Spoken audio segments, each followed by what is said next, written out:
நாங்கள் இன்றைக்கு பார்க்க போகிற ஹெடிங் தாயங்கள். தாயங்கள் என்றால் தாயங்களை ஆங்கிலத்தில் மெட்ரிசஸ் என்று சொல்வோம். தாயம் என்றால் செவ்வக வடிவில் நிறைகள் மற்றும் நிரல்களை கொண்ட அடைப்புக்குறியை கொண்ட ஓர் அமைப்பு. அதைத்தான் நாங்கள் தாயம் என்று சொல்வோம். அதை உதாரணம் தாயத்துக்கு, இப்போ நாங்கள் தாயத்துக்கு பேர் ஆங்கில ஆல்ஃபபெட்டிக் லெட்டரில் கேபிட்டல் லெட்டர்ஸை நாங்கள் அதிகமாக பாவிப்போம். எது வேண்டாலும் பாவிக்கலாம். உதாரணம், ஏ என்ற ஒரு தாயத்தை எடுத்தோமெனில் ஒரு அடைப்புக்குறியை கொடுக்கும். அந்த அடைப்புக்குறிக்குள்ளே ஒரு தாயத்தை நான் உதாரணமாக எழுதுகிறேன். 1 2 3 4 7 5. இது ஒரு தாய வகை, சரியா? இந்த தாயத்தில் நாங்கள் இதை நிறை என்றும் இதையும் நிறை என்றும் இவைகளை நிரல்கள் என்றும் கொடுப்போம். இங்கு எத்தனை நிறைகள் உள்ளன? இது ஒரு நிறை, இது ஒரு நிறை. ஆகவே இங்கு 2 நிறைகளும், ஒரு நிரல், 2 நிரல், 3 நிரல். இங்கு 3 நிரல்களும் உண்டு. இங்கு தாய வரிசை என்று நாங்கள் கொடுப்போம். தாய வரிசையை எங்கு கொடுப்போம் எனில் இங்கு தான் தாய வரிசை கொடுப்போம். இந்த தாயத்தின் அடைப்புக்குறியின் வலது பக்க கீழ் மூலையில் நாங்கள் தாய வரிசையை கொடுப்போம். அதை நாங்கள் ஆர்டர் ஆஃப் மெட்ரிக்ஸ் என்றும் சொல்வோம். தாய வரிசை என்றால் இங்கே எப்படி கொடுக்குறேன்னு சொன்னால், தாய வரிசை முதல்ல தாய வரிசை நிறைகளையும் அடுத்தது நிரல்களையும், முதல்ல ரோ மெட்ரிக்ஸ், இது கொலம் மெட்ரிக்ஸ் என்று சொல்வோம். எத்தனை ரோக்கள் உள்ளது? 1 2 2 நிறைகள் உள்ளது. அதை நாங்கள் 2 கிராஸ். நிரல்கள் எத்தனை உள்ளது? 1 2 3 3 கொலம் உள்ளது. இதை 2 கிராஸ் 3 என்று சொல்லி கொடுப்போம். இதுதான் தாய வரிசை. தாய வரிசையில் முதல்ல நிறைகள எண்ணிக்கையும் அடுத்தது நிரல்கள எண்ணிக்கையும் கொடுக்கப்படும், சரியா?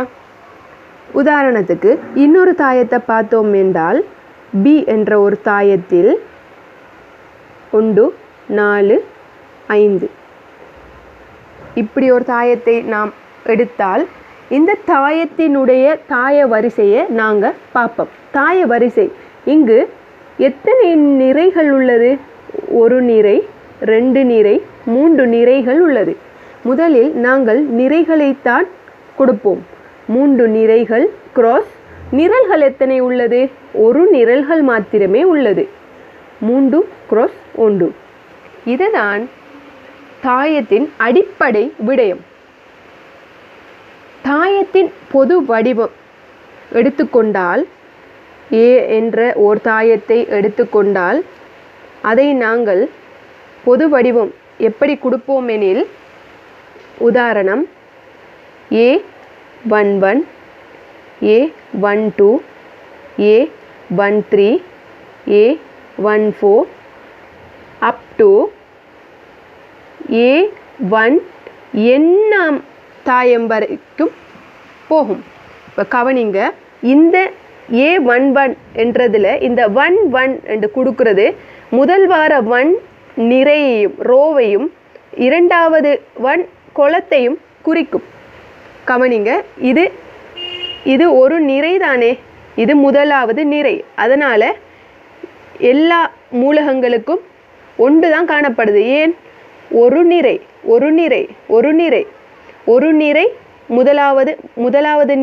முதலாவது நிரல், முதலாவது நிறை இரண்டாவது நிரல். நான் இதை முதல்ல கம்ப்ளீட் பண்ணுறேன், அதுக்கு பிறகு சொல்கிறேன். A21 A22, A23, A24 up to A2n. A31, A32, A33, A34 up to A3n. A41, A42, A43, A44 up to A4n. A11, A21, A31, A41 up to AM1, AM2, AM3, AM4 up to AMN.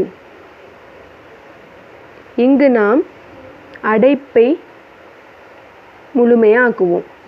இங்கு கவனிங்க, இதில் குறிப்பிடப்பட்டுள்ள விடயம் உள்ளுக்கு வர மூலகங்களை பாருங்க. இதில் A11 முதல்வன் நிறை ரோ, அடுத்தது கொலம், ரோ கொலம் அப்படித்தானே கொடுக்கும். இங்கே பாருங்க, இந்த முதலாவது வாரது முதலாவது நிறை, முதலாவது ரோ, இது இரண்டாவது ரோ, மூன்றாவது ரோ, நாலாவது ரோ, முதலாவது ரோ, இரண்டாவது ரோ, மூன்றாவது ரோ, நான்காவது ரோ அப்படி என்று வந்து இது நாம் எம்மாவது ரோ வரைக்கும் எழுதுகிறோம். எம்மாவது ரோ வரைக்கும் எழுதுகிறோம்.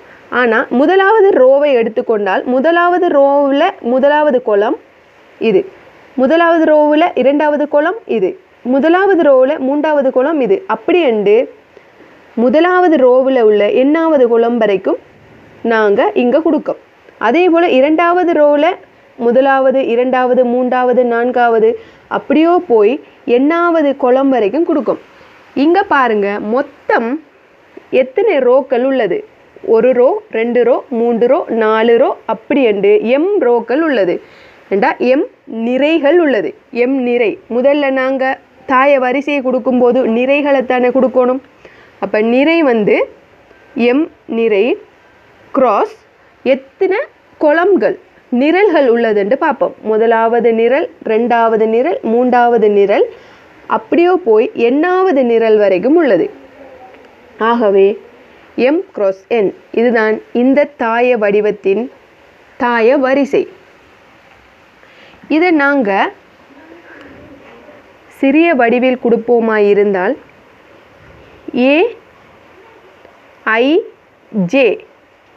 ஏஐஜே தாய வரிசை எம் கிராஸ் என் இவ்வாறு நாங்கள் கொடுப்போம். இதில் இந்த ஐ குறிப்பிடப்பட்டுள்ளது நிறையையும் நிறைகளையும், ஜே வந்துக்கு நிரல்களையும் கொடுக்கும். இங்கே ஐ வந்து இங்கே பாருங்கள், ஐ குறிப்பிடப்பட்டுள்ளது முதல் வாரது ஐ வந்துக்கு ஒன்றுல இருந்து ஒன்று, இங்கே ஃபுல்லாக எல்லாமே ஒன்று, இங்கே எல்லாமே ரெண்டு, இங்கே எல்லாமே மூணு அப்படி ஐ வந்து ஒன்று, ரெண்டு, மூன்று, நாலு அப்படியோ போய் எம் வரைக்கும் வருது. ஐ ஒன்று, ரெண்டு, மூன்று, நாலு அப் டு எம். அதே போல் ஜே வந்து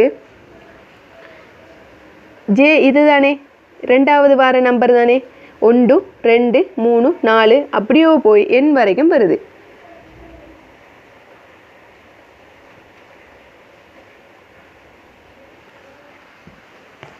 இங்கே இந்த கேள்வியில் இதன்படி பார்க்க போனால் ஏஐஜேயில் ஐக்கு உதாரணத்துக்கு ஐக்கு 2ம் ஜேக்கு 3ம் கொடுத்தால் இதோட அர்த்தம் வந்து இரண்டாவது நிரலில் உள்ள இரண்டாவது நிறையில் உள்ள மூன்றாவது நிரலில் உள்ள மூலகம். இங்கே பார்த்தோமானால் இரண்டாவது நிறை இந்த உதாரணத்தில் இரண்டாவது நிரையில் முதலாவது நிறை, இரண்டாவது நிரையில் மூன்றாவது நிரல், முதலாவது, இரண்டாவது, மூன்றாவது நிரலில் உள்ள மூலகம் வந்து 5. அதேபோல் உதாரணம் A13 முதலாவது நிறையில் மூன்றாவது நிரலில் உள்ள ஆகவே முதலாவது நிரையில் மூன்றாவது நிரையில் உள்ள மூலகம் 3. A11 முதலாவது நிரையில் முதலாவது நிரலில் உள்ள மூலகம் 1. இவ்வளவுதான் தாயத்தின் வடிவம், தாயத்தின் பொது வடிவம். இங்க பாருங்க இன்னொரு விஷயம், தாயத்திட உதாரண நோட்.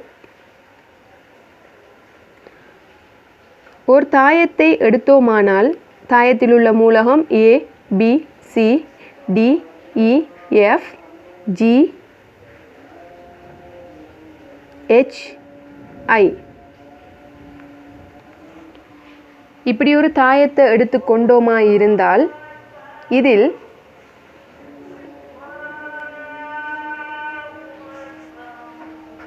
இந்த AEI-ஐ நாங்கள் முந்துரு மூலைவிட்டம் என்று சொல்வோம். முந்துரு மூலைவிட்டம்.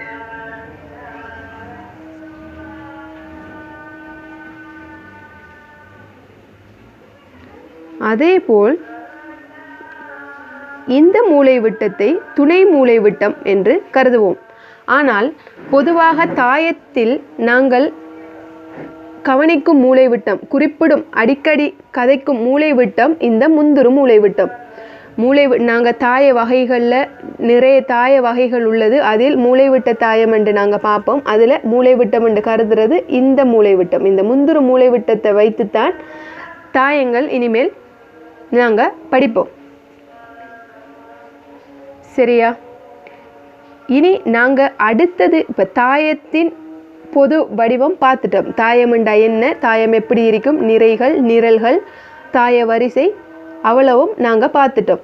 இப்போ பார்க்க போகிறது அடுத்தது நாங்கள் தாயத்தின் வகைகள், டைப்ஸ் ஆஃப் மெட்ரிக்ஸ்.